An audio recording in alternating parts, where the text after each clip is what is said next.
நத்தையின் நடைகோடுகள் தற்செயலாய் எழுத்தாய் மாறுவதை பார்த்திருக்கிறீர்களா? நதி வறண்டு கிடந்தாலும் நதி என்றே அழைக்கப்படுவதை அறிந்திருக்கிறீர்களா?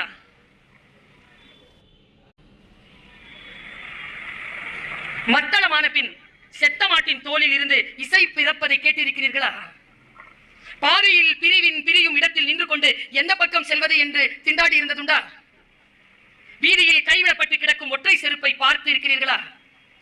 அந்நிய மொழி படத்தை பார்த்து வசனம் புரியாததற்காக வருத்தப்பட்டிருக்கிறீர்களா? பெண்ணின் பின்னழகால் கவரப்பட்டு முகத்தை பார்த்த போது ஏமாற்றம் அடைந்திருக்கிறீர்களா? கடைசி பக்கங்கள் கிழிந்து போன துப்பறியும் நவீனத்தை தெரியாமல் எடுத்து படித்ததுண்டா? இதுதான் வாழ்க்கை.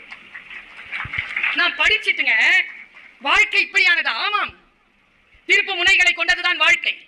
அதில் பல நேரங்களில் நமக்கு பிரிடிக்ஷனே கிடையாது. ஆனால் திருப்பு முனைகள் இருக்கிறது இருக்கு இல்லையா, அதுதானே வாழ்க்கையின் சுவாரஸ்யம்.